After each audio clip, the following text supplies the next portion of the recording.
नमस्कार। सुनो कहानी श्रृंखला के अंतर्गत प्रस्तुत है कहानी अलोपी, जिसकी लेखिका हैं महादेवी वर्मा जी। अंधे अलोपी के घटना शून्य जीवन में उपयोगिता का एक भी परमाणु है या नहीं, इसकी खोज कोई तत्व वैज्ञानिक ही कर सकेगा। मुझे तो उसकी कथा आंसू भरी दृष्टि की छाया में कांपते हुए दुख गीत की एक कड़ी सी लगती रही है।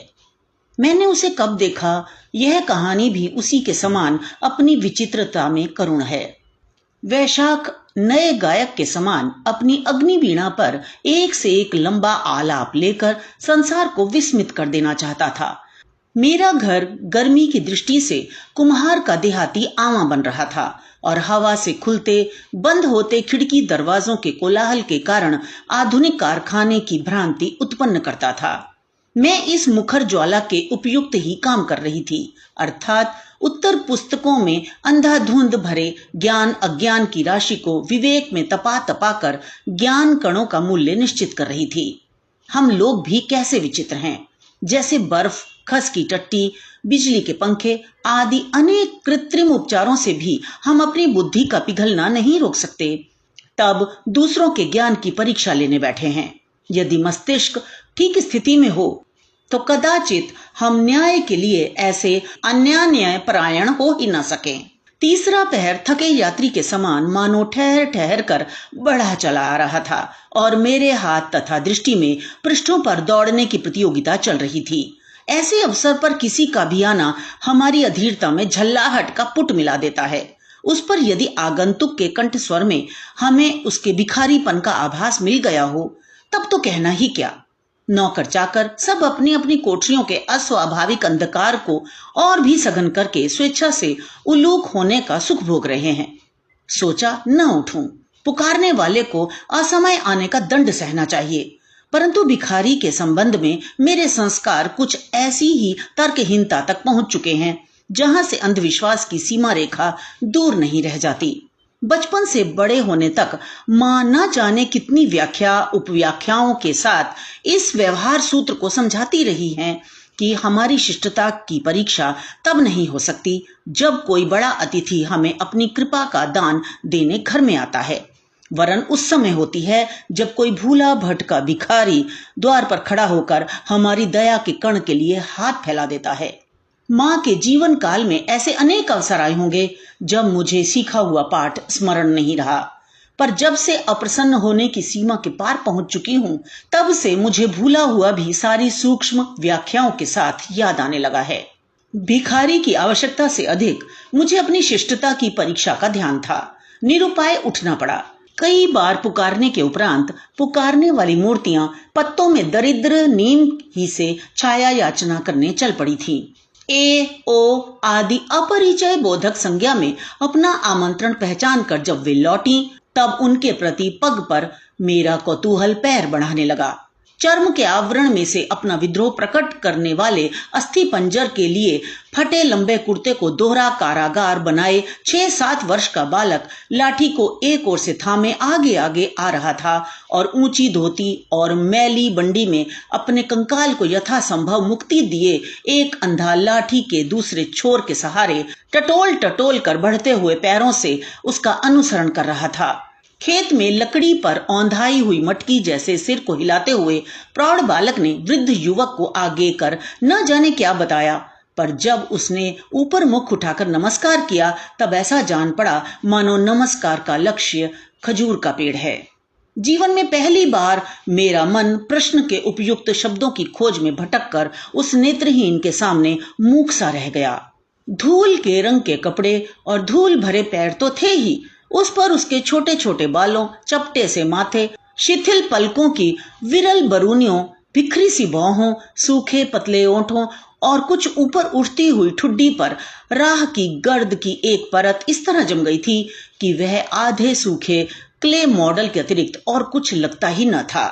दृष्टि के आलोक से शून्य छोटी छोटी आंखें कच्चे कांच की मैली गोलियों के समान चमकहीन थीं, जिनसे उस शरीर की निर्जीव मूर्तिमत्ता की भ्रांति और भी गहरी हो जाती थी। कदाचित इसी कारण उसके कंठ स्वर ने मुझे अज्ञात भाव से चौंका दिया। इस वर्ष का जीवन खुली पुस्तक जैसा रहता है। अतः महान ही नहीं, तुच्छतम आवश्यकता के अवसर पर भी उसकी कथा आदि से अंत तक सुना देना सहज हो जाता है। इसके विपरीत हमारा जटिल से जटिलतम होता हुआ अंतर जगत और कृत्रिम बनता हुआ जीवन ऐसी स्थिति उत्पन्न किए बिना नहीं रहता, जिसमें बाहर के बगुलेपन को भीतर की सड़ी गली मछलियों से सफेदी मिलने लगती है। इसी से हमारी तारतम्यहीन कथा अधिकाधिक अकथनीय बनती जाती है और सुख दुख की सरल मार्मिकता निर्जीव होने लगती है। हम सहज भाव से अपनी उलझी कहानी कह नहीं सकते। अतः जब कहने बैठते हैं तब कल्पना का एक एक तार सत्य हो अनेक झंकारों की भ्रांति उत्पन्न करके उसे और अधिक उलझाने लगता है। अंधे अलोपी की कथा में न मनोवैज्ञानिक गुत्थियां हाथ लगी, न समस्याओं की भूल भुलैया प्राप्त हुई। हाँ, उसकी दैन्य भरी वाचलता से पता चला कि चक्षु के अभाव की पूर्ति उसकी रसना ने कर ली है और इस प्रकार पंच ज्ञानेंद्रियों में चाहे ज्ञान का उचित विभाजन न हो सका, पर उसके परिमाण का संतुलन नहीं बिगड़ा। उसका पिता काची कुलावतंस रहा, पर बहुत दिनों तक अपने भावी वंशधर की प्रतीक्षा करने के उपरांत उसे याचक के रूप में अलोपी देवी के द्वार पर उपस्थित होना पड़ा। अलोपी देवी कदाचित उस उदार सूंग के समान थी जो अपने दानी होने की ख्याति के लिए दान करता है, याचक की आवश्यकता की पूर्ति के लिए नहीं। उनके मंदिर से एक अखंडित मनुष्य मूर्ति भी न निकल सकी। एक पुत्र दिया, वह भी नेत्रहीन। माँ बाप ने उसके दान को उन्हीं के चरणों पर फेंक आने की कृतज्ञता तो नहीं दिखाई, पर उसकी कृपणता की घोषणा कर अन्य याचकों को सावधान करने के लिए उसका नाम रख दिया अलोपी दीन। वह अलोपी दीन अब 23 वर्ष का हो चुका है और काची पिता अंधे पुत्र से पितृ ऋण का ब्याज मात्र चुकाकर मूल को अपनी सेवा से चुकाने के लिए पितरों के दरबार में चला गया है। माँ तरकारियां लेकर फेरी लगाती हैं, पर पुत्र को अच्छा नहीं लगता कि जवान आदमी बैठा रहे और बुढ़िया मर मर कर कमाए। इसी से शाक तरकारियों के तत्ववेता ताऊ से यहाँ की चर्चा सुन वह काम की खोज में निकल पड़ा है। ऐसे आश्चर्य से मेरा कभी साक्षात नहीं हुआ था। जीवन से अनजान किशोरों की संख्या कम नहीं, जो सुख के साधनों के लिए उस माँ से झगड़ते हैं जिसकी उंगलियों के पोर सिलाई करते करते छलनी हो चुके हैं। कुल वधुओं के समान आंसू पीने वाले युवकों का अभाव नहीं, जिनका पौरुष न दरिद्र पिता का सब कुछ छीन लेने में कुंठित हो जाता है और न भिक्षावृत्ति से मूर्छित। अपनी पराजय को विजय मानने वाले ऐसे पुरुषों से भी समाज शून्य नहीं, जो छोटे बच्चों को छोड़कर दिन दिन भर परिश्रम करने वाली पत्नियों के उपार्जित पैसों से सिनेमा घरों की शोभा बढ़ा आते हैं। साधारणतः आज के पुरुष का पुरुषार्थ विलाप है।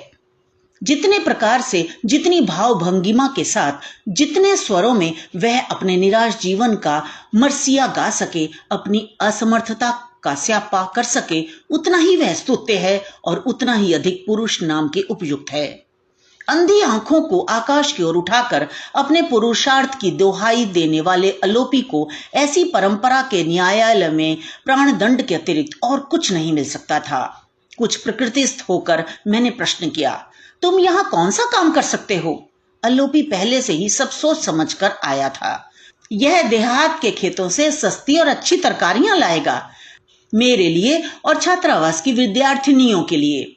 अपने जीवन व्यापी अंधेरेपन में वह ऐसा व्यवसाय में उलझा हुआ कर्तव्य किस प्रकार संभाल सकेगा, यह पूछने का अवकाश न देकर अलोपी ने अपने फुफेरे भाई रघु की ओर संकेत कर बताया कि उन दोनों के सम्मिलित पुरुषार्थ से कठिनतम कार्य भी संभव होते रहे हैं।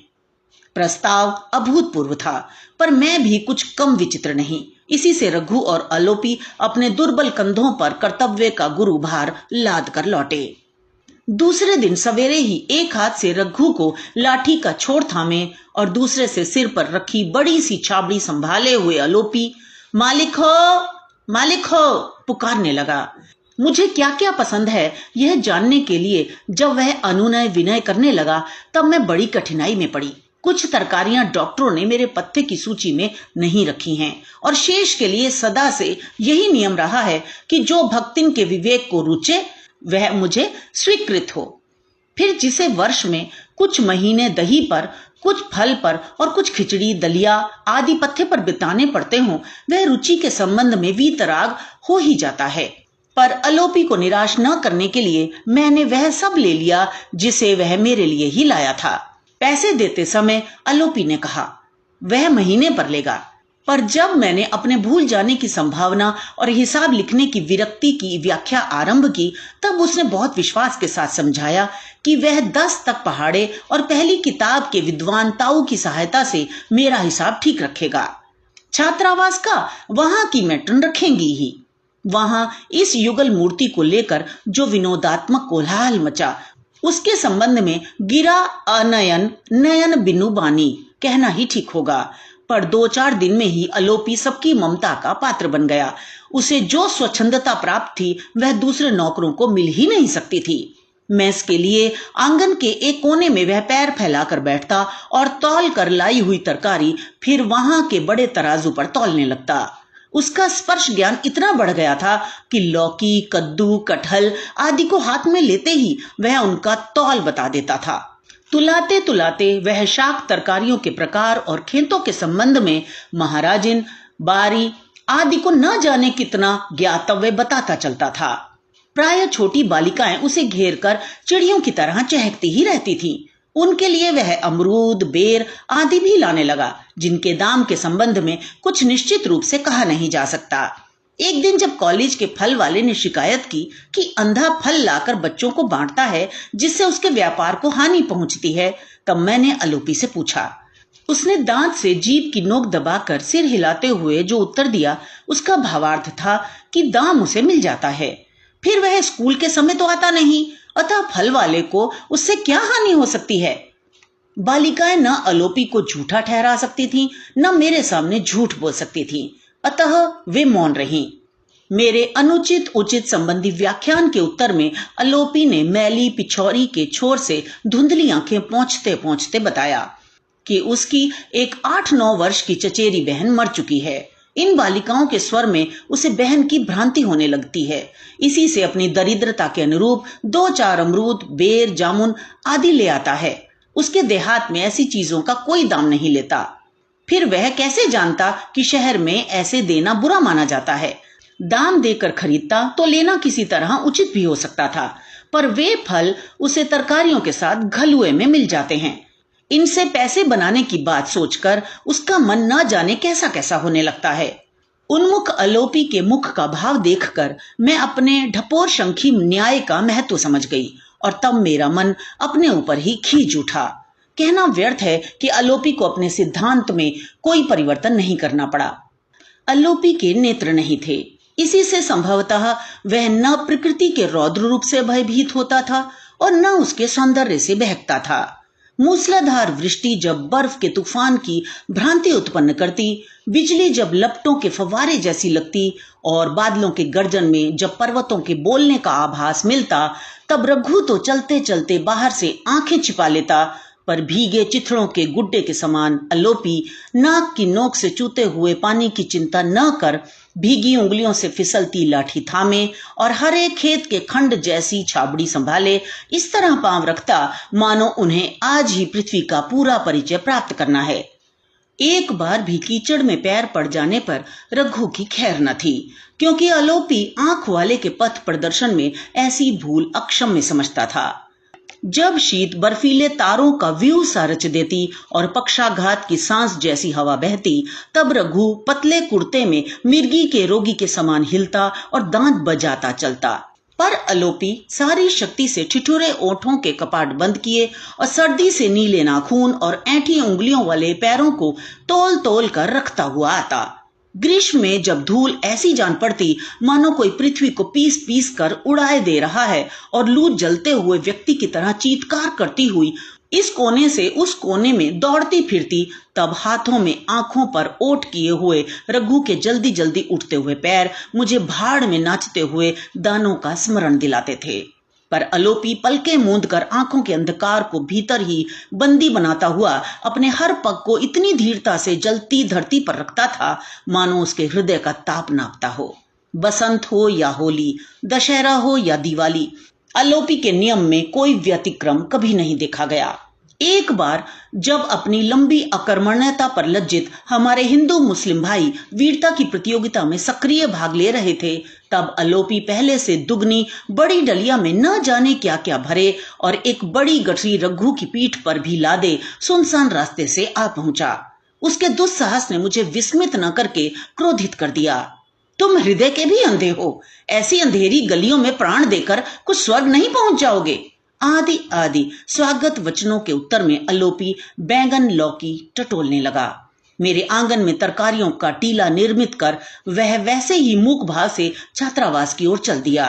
वहां से लौटकर जब वह सूखी आंखें पोंछता और ठिठकता सा सामने आ खड़ा हुआ, तब मेरा क्रोध बरसकर मिट चुका था और मन में ममता की सजलता व्याप्त थी।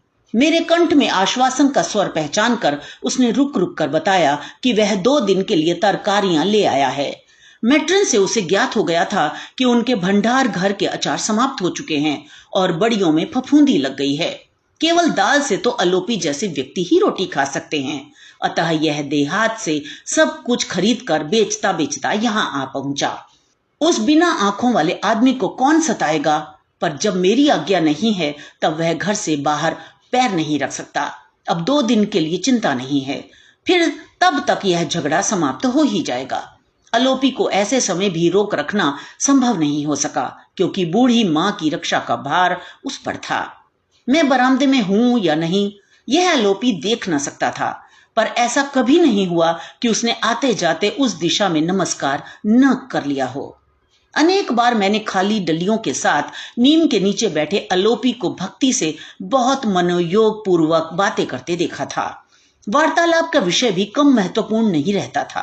मुझे करेला अच्छा लगता है या कटहल, कचनार की कली पसंद है या सहजन की फली, मेथी का साग रुचिकर होता है या पालक का, मीठा नींबू लाभदायक है या संतरा, आदि प्रश्नों पर गंभीरता से वाद विवाद चलता।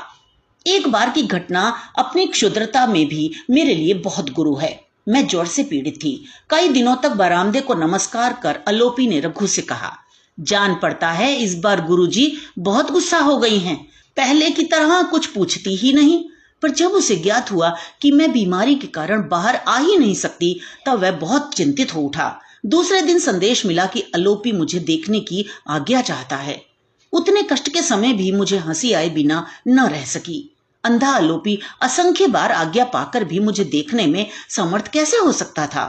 पर अलोपी भीतर आया और नमस्कार कर टटोलता टटोलता देहली के पास बैठ गया। फिर अपनी धुंधली शून्य आंखों की आर्द्रता बाह से पहुंचकर पिछौरी के एक छोर में लगी गांठ खोलते हुए उसने अपराधी की मुद्रा से बताया कि वह स्वयं जाकर अलोपी देवी की विभूति लाया है। एक चुटकी जीभ पर रख ली जाए और एक माथे पर लगा ली जाए तो सब रोग दोष दूर हो जाएगा। कहने की इच्छा हुई, जब देवी तुम्हारा ही पूरा न कर सकी तब मेरा क्या करेंगी? पर उनके वरदान की गंभीरता ने मुख से कुछ न निकलने दिया। अलोपी देवी की दिव्यता प्रमाणित करने के लिए अलोपी दीन का कर्तव्य में वज्र और ममता में मोम के समान हृदय ही पर्याप्त होना चाहिए। उसके निकट जिसका परिचय स्वर समूह के अतिरिक्त और कुछ नहीं हो सकता, उस व्यक्ति के प्रति इतनी सहानुभूति भूलने की वस्तु नहीं। अलोपी को हमारे यहाँ आए 3रा वर्ष चल रहा था। उसका कुछ भरा हुआ सा कंकाल कुर्ते से सज गया। सिर पर जब तब साफा सुशोभित होने लगा और ऊंची धोती कुछ नीचे सरक आई। साधारणतः महीने में 70 रुपए से कुछ अधिक की ही शाक तरकारियां आती थीं। दाम चुकाकर और रघु को कुछ देकर भी अलोपी के पास इतना बच रहता था जिससे वह अपनी मां के साथ सुख से रह सके। और एक दिन तो रघु ने हंसते हंसते बताया कि दादा का रुपया उसकी माई गाड़ कर रखने लगी है। अलोपी के अंधेरे जीवन का उपसंहार भी कम अंधकारमय न हो, इसका समुचित प्रबंध विधाता कर चुका था। एक दिन मेरे निकट बैठकर अपने आप से संसार चर्चा करती हुई भक्तिन ने सुनाया, अलोपी अपना घर बसा रहा है। मैं इतनी विस्मित हुई कि भक्तिन की कथाओं के प्रति सदा की उपेक्षा भूलकर क्या कह उठी, और तब भक्तिन ने उसी प्रसन्न मुद्रा से मेरी ओर देखा जैसे भीष्म ने रथ का पहिया ले दौड़ने वाले कृष्ण को देखा होगा। पता चला उसके कथन का प्रत्येक अक्षर बिना मिलावट का सत्य है। एक काचिन जो 2 पतियों को मुक्ति दे आई है, अंधे के लिए स्वर्ग की रचना करना चाहती है, पर अलोपी की मां अपने वरदान में मिले पुत्र को अब फिर दान में देना स्वीकार नहीं करती। गर्मियों की छुट्टियों के बाद लौटकर सुना कि अलोपी की मां अलग रहने लगी और नई पत्नी ने आकर घर संभाल लिया। फिर एक बार उसे देखने का अवसर भी मिला। मझोले कद की सुगठित शरीर वाली प्रौढ़ा थी। देखने में साधारण सी लगी, पर उसके कंठ में ऐसा लोच और स्वर में ऐसा आत्मीयता भरा निमंत्रण था जो किसी को भी आकर्षित किए बिना नहीं रहता।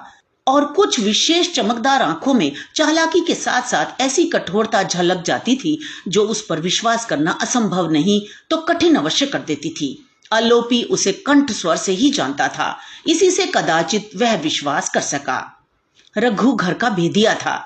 इसी से सब जान गए कि उसकी नई भौजी को रुपए की चर्चा के अतिरिक्त और कोई चर्चा नहीं सुहाती। कभी वह जानना चाहती है कि अलोपी ने गाढ़े दिन के लिए कुछ बचा रखा है या नहीं। कभी पूछती है कि उसके पछेली और झुमके किस कोने में गाड़ कर रख दिए जाएं। अलोपी इस ढहते हुए स्वर्ग में 6 महीने रह सका। फिर सुना कि उसकी चतुर स्त्री सब कुछ लेकर उसे माया पाश से सदा के लिए मुक्ति दे गई है। वह बेचारा तो कई दिन तक विश्वास ही न कर सका। खुदे गड्ढे को टटोल टटोल कर देखता और फिर द्वार पर बैठकर उसकी प्रतीक्षा करने लगता। जब परोपकारी पड़ोसियों ने उसके विश्वास की शिला को युक्तियों की एक से एक मर्म भेदी सुरंगों से उड़ा दिया, तब वह बीमार पड़ गया। पर निरंतर कर्म योग से दीक्षित पुलिस को यह शुभ समाचार देने की चर्चा चलते ही वह प्रशांत निराशा भरी दृढ़ता से कहने लगता, अपनी स्त्री का हुलिया लिखवाकर पकड़ मंगाना नीच का काम है। अलोपी कुछ अच्छा होने पर आने लगा, पर उसमें पहले जैसा जीवन नहीं रह गया था। पैर घसीट कर चलता, हाथ से लाठी छूट छूट पड़ती। एक बार मेरे बरामदे की दिशा में नमस्कार करते समय छाबड़ी नीचे आ रही। अलोपी के सब साहस, संपूर्ण उत्साह और समस्त आत्मविश्वास को संसार का एक विश्वासघात निगल गया है। यह सत्य होने पर भी कल्पना जैसा जान पड़ता है। अंधे का दुख गूंगा होकर आया था, अतः सांत्वना देने वाले उसके हृदय तक पहुंचने का मार्ग ही न पा सकते थे। मेरे बोलते ही वह लज्जा से इस तरह सिकुड़ जाता मानो उसके चारों ओर ओले बरस रहे हों। इसी से विशेष कुछ कह सुनकर उसका संकोच जनित कष्ट बढ़ाना जैसे उचित न समझा। पर अपने अपराध से अनजान और अकारण दंड की कठोरता से अवाक बालक जैसे अलोपी के चारों ओर जो अंधेरी छाया घिर रही थी, उसने मुझे चिंतित कर दिया था। उसकी मां बड़ी मानता से प्राप्त अंधे पुत्र का सब अपराध भूल गई थी, पर हठी पुत्र ने अपने आप को क्षमा नहीं किया, अतः उन दोनों का वह करुण मधुर अतीत फिर न लौट सका। मैं दशहरे का अवकाश घर ही पर बिता रही थी। अलोपी एक दिन तरकारियां देकर संध्या समय तक मैस ही में बैठा रहा। कभी बड़ी ममता से तराजू को छूकर देखता, कभी बड़े स्नेह से पूसी की धनुषाकार पीठ को सहलाता और कभी विनोद से छोटी बालिकाओं को चिढ़ाने लगता। फिर मेरी कुत्ती फ्लोरा को अपनी बिछौरी में बंधे मुरमुरे देकर, हिरनी सोना को मूली की पत्तियां खिलाकर और मेरे बरामदे को नमस्कार कर जो गया तो कभी नहीं लौटा। तीसरे दिन रोने से सूजी आंखों वाले रघु ने समाचार दिया कि उसका अंधा दादा बिना उसे साथ लिए ही न जाने किस अज्ञात लोक की महायात्रा पर चल पड़ा। ऐसे ही अचानक तो वह यहां भी आ पहुंचा। इसी से विश्वास होता है कि वह बिना भटके ही अपने गंतव्य तक पहुंच जाएगा। बालक रघु के लिए दूसरे काम का प्रबंध कर मैंने अलोपी के शेष स्मारक पर विस्मृति की यवनिका डाल दी है।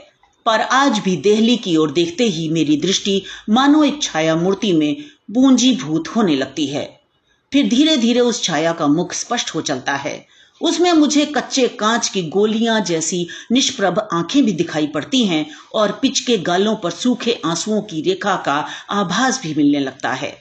तब मैं आंख मल मल कर सोचती हूँ, नियति के व्यंग्य से जीवन और संसार के छल से मृत्यु पाने वाला अलोपी क्या मेरी ममता के लिए प्रेत होकर मंडराता रहेगा? तो ये तो थी कहानी। मुझे आशा है आपने आनंद लिया होगा। इसे लाइक करें, दोस्तों के साथ शेयर करें और सब्सक्राइब करना बिल्कुल ना भूलें, ताकि महान साहित्यकारों की रचनाएं युगों युगों तक जीवंत रहें। तो मिलते हैं अगली कहानी में। धन्यवाद।